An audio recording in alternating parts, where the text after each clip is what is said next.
I realize it's been a while since I updated you on the overall market, so this is a long overdue. If you're curious about the current state of the GTA real estate market and want insights from an active agent working with buyers and sellers, this video might interest you.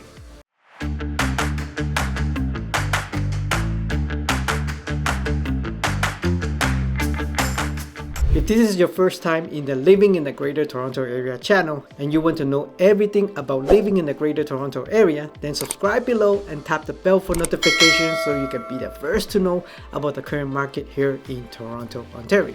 My name is Antonio and my business partner is Van. We get calls every day from people just like you, so whether you are moving in 9 days or 9 months, feel free to reach out as all of our contact information is in the description box below. We will be happy to help you make a smooth move to the Greater Toronto Area.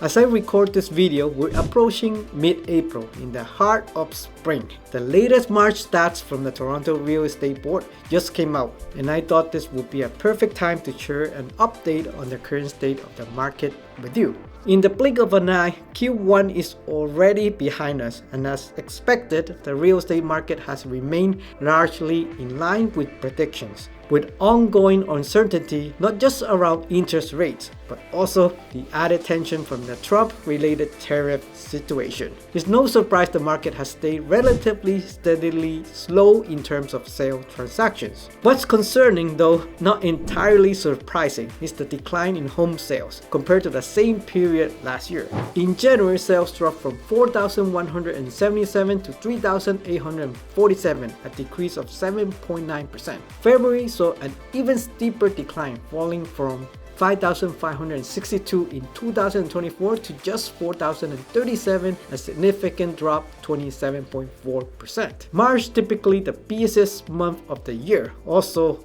underperformed, with sales falling from 6,519 to 5,011, a 23.1% decrease. Overall, this marks one of the worst start of the year in at least the past 23 years. Perspective is key. While the year-over-year decline is significant, it's even more telling when you consider that last year was already one of the worst years on record. The fact that this year's performance is even lower speaks volume about the current state of the market. However, if we look at the market on a month-to-month basis, the narrative starts to shift. You could argue the year-over-year data doesn't always reflect the current state of the market, especially when conditions can change rapidly, sometimes even within days, thanks in part to factors like Trump's tariff strategies. So some argue a month-to-month is a better representation of the current market. Starting back in January, sales kick off at 3,847,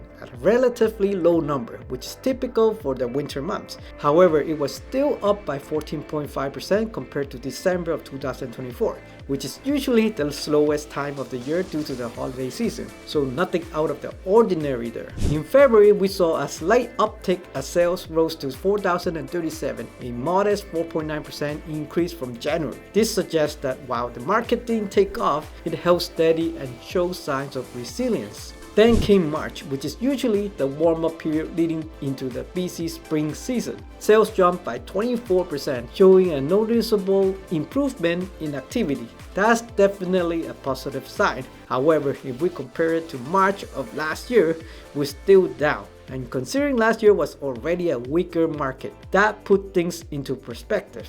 Here's the thing, if you look at average home prices across the GTA since the start of the year, they're actually been ticking up slightly each month. Despite all the uncertainty around interest rates and tariffs, prices haven't dropped the way some people expected. And that's largely because sellers are holding strong and staying resilient. Political volatility continues to be a major factor impacting the real estate market. The most recent rate announcement on April 16 only added to the uncertainty. The Bank of Canada held off on the rate cut that many were expecting, which shows how unclear the direction still is. And finally, we look at the days on the market. Since January, there's been a noticeable decrease, one of the few positive signs we've seen so far. Like I mentioned earlier, you can find both positives and negatives in the market depending on what you're looking for. But the reality is there's definitely a struggle when it comes to sales activity. You've been following this channel, you know I keep close eye on the data in your region. Areas like Markham, Vaughan, Richmond Hill, and part of Toronto, including the North York. So let's break down the current month of inventory in each area. There are definitely some surprises. If you're curious about how this market are doing right now, this could be a really valuable insight. In general, month of inventory tell us how long it would take to sell all the current listing on the market if no new homes were listed based on the current pace of the sales. For example, if there are 1,000 homes for sale and 250 home sales in a month, there's 4 months of inventory. Under 4 months is a seller's market. More demand, prices tend to rise. Between 4 to 6 months is actually a balanced market, and over 6 months is a buyer's market, which means more supply and prices may drop. Now that we're covered the month of inventory means, let's take a look at Vaughan, a market I certainly had some listing in. According to the Toronto Real Estate Board, Vaughan had 1,224 active listings in March and 252 sales. That gives us about 4.86 months of inventory, which technically puts it in balanced market territory. Not too bad at all. In Markham, there were 992 active listings and 220 sales in March, giving us about 4.5 months of inventory, still hovering in balanced market territory. That's actually an improvement, considering the area was leaning more toward a buyer's market not too long ago. In Richmond Hill, there were 927 active listings, but only 146 sales, resulting in a 6.35 month of inventory.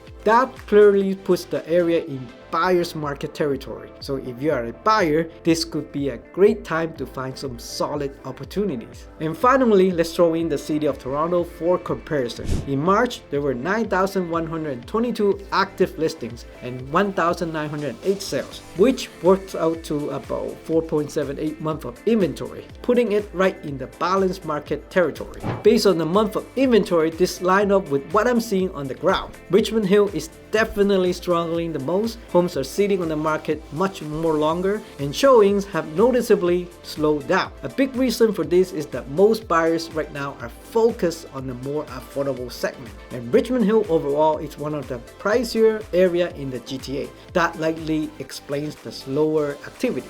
In contrast, Durham region is performing much more better. I currently have a listing there, and our team has recently sold a few properties in the area as well. In March, Durham had 2,017 active listings and 671 sales, which worked out to just 3 months of inventory, a sign of strong seller's market. If we zoom in further, Ajax had only 2.5 months of inventory, while Whitby sat at 3.69 months. This is a perfect example of why I always tell my client that real estate is hyper local. Overall averages don't always reflect what's happening in specific neighborhoods. I hope this gives you a clearer picture of where the market stands right now, especially in the area I work in most. If you'd like to dive deeper into your own situation, I love to chat. Feel free to book a time with me using the calendar link in the description below. That way we can talk openly about everything on your mind.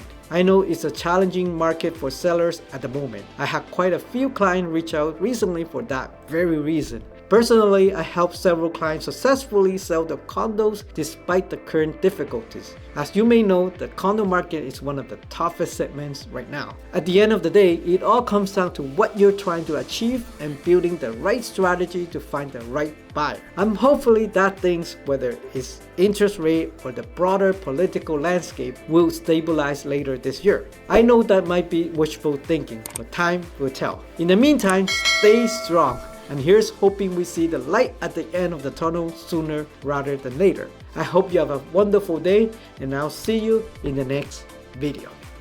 Bye.